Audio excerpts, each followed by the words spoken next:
Kung meron man pong most guilty, si Bongbong Marcos po iyon. Bakit? Tuwing pumipirma po siya ng ating taunang budget, nalalaman niya yung kanyang ginagawa.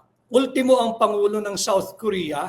Ano ho ginawa ng Pangulo ng South Korea? Kinansela po ng Pangulo mismo ng South Korea yung 28.7 billion pesos loan ng Pilipinas sa kanila. Ito po ay dinenay basta-basta lamang ng Department of Finance. Ang usapin pa rin natin ay itong napakalalang problema ng flood control funds anomaly at itong flood control projects or flood mitigation projects anomaly.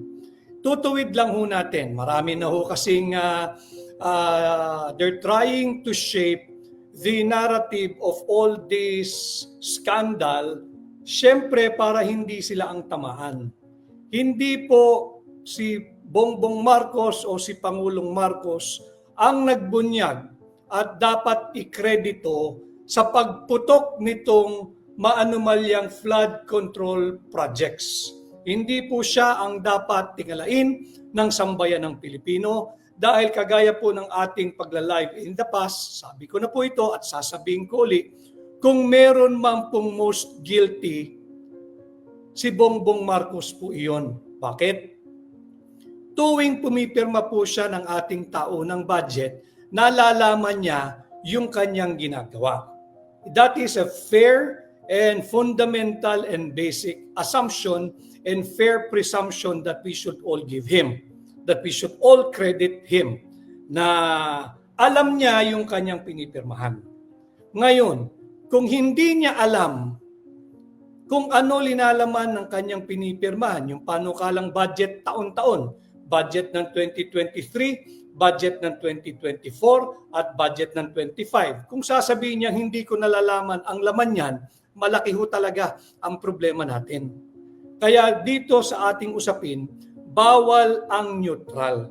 Bakit ho? Ultimo ang Pangulo ng South Korea, si Pangulong Lee Jae-myung, Pangulo ho ng Korea ito wala po itong pakialam sa local politics sa ating bansa.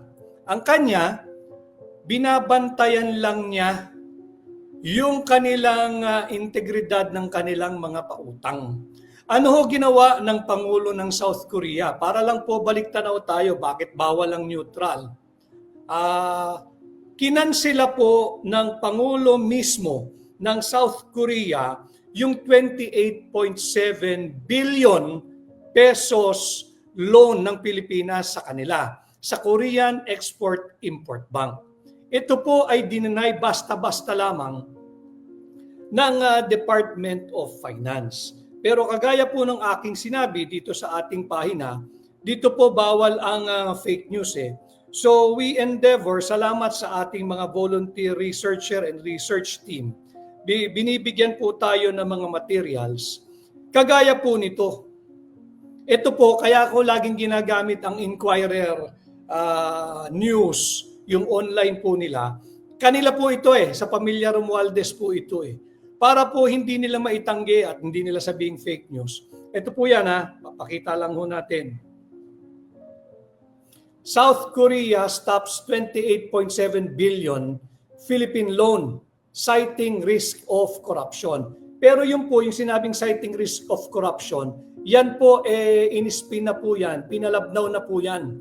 Dahil ang totoo pong sinabi ng Pangulo ng South Korea, kaya niya tinigil yung 28.7 billion peso loan dito sa Pilipinas due to massive corruption at looting of public funds.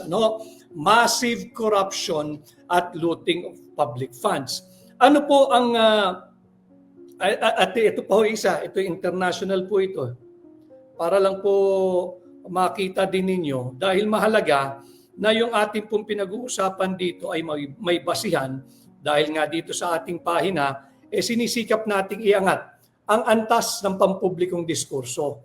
Lahat po ng mga nananangali, magandang tanghali po sa inyo, yung ating mga kasama, sa hanay po ng mga manggagawa, yung mga professionals, yung mga doctors, yung nurses, na nadagit din po dyan sa pondo ng PhilHealth. Kasali po kayo sa usaping ito. So dito makikita nyo, si President Lee Jae-myung, malinaw po yan, President Lee Jae-myung orders immediate halt of Philippine project amid corruption concerns. Yan po yung pahayag. Dinanay po ito ng gobyerno ng Pilipinas through the Department of Finance. Pero siyempre kinakailangan lagi tayong may basihan para naman po hindi ito he said, she said. Ito po yung isang prueba na may utang tayo eh. Tingnan niyo po yung ilalim. Di ba? Again, mahirap namang sabihin nagsisinungaling ang sinungaling dito ay ang Pangulo ng Korea. Hindi po pwedeng magsinungaling ang Pangulo ng Korea sapagkat wala po siyang pakialam sa local politics natin. And to be fair to him, hindi siya fan ni Bongbong Marcos. Hindi rin naman siya fan ni Vice President Inday Sara. Ang kanya, talagang kinansila lang niya. Pero hindi pwedeng sabihin hindi po or non-existing po yung loan na yan. Bakit natin sinasabing bawal ang neutral? Bumalik na po tayo sa yung tag na sick man of Asia. Napag-iwanan na po tayo dahil nga po sa labis-labis, hitik, siksik, liglig, umaapaw, talamak ang korupsyon na nagaganap sa ilalim ng Marcos Jr. administration. Trilyong piso na po ang nakataya rito eh. Mamaya tatalakayin din ho natin yan. At kinakailangan po, last week pa ho ay naglabas na ng pahayag ng suporta ang hakbang ng maisog sa lahat ng nananawagan para sa isang payapa at naayon sa batas na kilos protesta. Malinaw po yan ha. Pahayag ng suporta na po ang pahayag ng suporta naglabas na po ang hakbang ng maisog. We do not look at any political or religious color, belief, creed, or affiliation of any group or groups asking the people to go out. Simula pa po last week, ngayon po may mga nakatipon-tipon din dyan sa labas po ng batasan. Hindi po namin tinitingnan kung ano po yung kulay ninyo.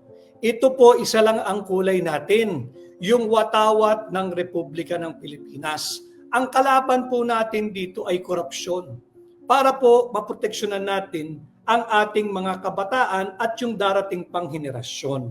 We want to give our youth, whether kamag-anak natin o hindi natin kakilala, yung kabataang Pilipino, ang nais po nating lahat ay mabigyan ng disenteng buhay. Disenteng buhay, hindi marangya, hindi mayaman. Yung practical na lang tayo dahil laganap po ang korupsyon. At least in their lifetime, yung ating mga kabataan, mabigyan natin ng disenteng buhay at kinabukasang punong-puno ng dignidad. Dignidad bilang Pilipino. Yan po yung ating panawagan, yan po yung ating pagpapahayag ng suporta sa mga naganap at magaganap pang payapa. Ulitin ko mapayapa at naayon sa batas at sa ating saligang batas na kilos protesta o pagkilos. After all, it is enshrined in our Bill of Rights the right of every Filipino to express their indignation, their opposition to the many wrongdoings of the government peacefully. Yung right to peaceably assemble and petition the government for redress of grievances. Nakaukit, nakasulat, may garansya, yan po ay sa ilalim ng Bill of Rights natin, Article 3 ng ating saligang batas. Public embarrassment na po yung nagaganap. Ultimo po ang isang sovereign state, ang South Korea, kinansela yung 28.7 billion pesos loan ng Pilipinas para po yung sa isang magandang proyekto sana. At ulitin ko, mismo po ang Pangulo ng Korea ang nagsabi due to massive corruption. Hindi po linagyan ng sinabing corruption lang. Massive corruption at looting of public funds. And having said that, I encourage lahat ng Pilipino, yung mga pabor sa kasalukuyang pagnanakaw na nagaganap sa ilalim ng administrasyon ni Bongbong Marcos, sa ilalim ng pamumuno ng House of Representatives Speaker Martin Romualdez, sa ilalim ng pamumuno ng dating chairman ng Committee on Appropriation na si Saldico, at yung mga kasalukuyang namumuno ngayon sa mababang kapulungan, total lagi po nilang binibida at ginayabang yan eh. Nasa kanila raw po yung power of the purse. Power of the purse. Ang pinag-uusapan pong purse dyan ay yung purse or pera na naming mga Pilipino. Hindi po yung power to empower your purse at the expense of the purse of the Filipino people. Yung mga sang-ayon po na magpatuloy ang talamak, lantaran, gahamang, kurakutan at korupsyon sa ilalim ng Marcos Jr. Administration, Martin Romualdez, Saldico Triumvirate. Lumabas din ho kayo at mag-rally. Bawal nga po kasi ang neutral eh. Tumungo kayo sa Malacanang, magpahayag kayo ng suporta, nakaw pamor. Dapat yan nasigaw ninyo eh. O kaya doon sa labas po ng batasan, pwede rin kayo lumabas doon, magkilos protesta kayo in support of corruption. Pero lahat po ng sukang-suka na sa nangyayari, trilyong piso na po ang nakawan. Lumabas po kayo kung nasan man po merong malapit na payapa at naayon sa batas at sa ating saligang batas na pagkilos o kilos protesta. Magpahayag po kayo ng inyong saloobin. Sumali po kayo ng rally. Maging maingat lang ha, kasi may mga nananawagang iba na sumama pero hindi ko po kilala kung sino yung grupong yan eh. Maging mapili lamang, maging maingat lamang, magmasid, piliin ho ninyo yung tamang grupong sasamahan. Speaking of, kung ang hakbang ng maisog ho ay nagpalabas na ng pahayag ng pagsuporta last week, yung ginanap na rally noong September 12, noong September 13, at kahapon ho ay may nagtipon-tipon sa labas ng batasan, and I think until now ay mayroon. Yung mga nandiyan po sa paligid ng batasan, alam mo ninyo, ituwid lang natin kasi yung iba ang impression ho nila, hindi naman ako apektado dyan, hindi naman ako taxpayer. No? Lalo na yung mga kapatid natin na hindi naman ho nagfa-file dahil tingin nila hindi naman po sila mayaman o hindi naman sila saklaw ng kung anumang buwis na dapat bayaran. Hindi po. Ganito po yan. Lahat po tayo ay taxpayer. Mayaman, mahirap, yung driver ng Grab, driver ng Joyride, driver ng Jeep, driver ng Padjak, driver ng tricycle, huwag po ninyong tingnang maliit ang inyong sarili. Lahat po kayo ay ninanakawan ng mga tiwali sa gobyerno. Kayo po lahat ay taxpayers. Meron po kayong ambag o contribution sa ating lipunan. Sa paanong pamamaraan, baka nagugulat kayo. Yung mga kasama natin na nagtitinda lamang po ng sigarilyo, wala pong nakakahiya doon. Yung nasa EDSA po, pagka-traffic at araw-araw naman ay traffic, na nagtitinda ng turon, ng maruya, ng tubig, ng mani, ng balot, kahit sa C5 o kung saan man pag may traffic. Huwag po ninyong tingnan na hindi po kayo ninanakawan ng Marcos Jr. Administration. Bakit kanyo? Every time you buy something, tuwing bibili po kayo sa palengke, sa sari-sari store, sa convenience store, may kaakibat po iyan na buwis, yung VAT. Whether e-VAT or VAT.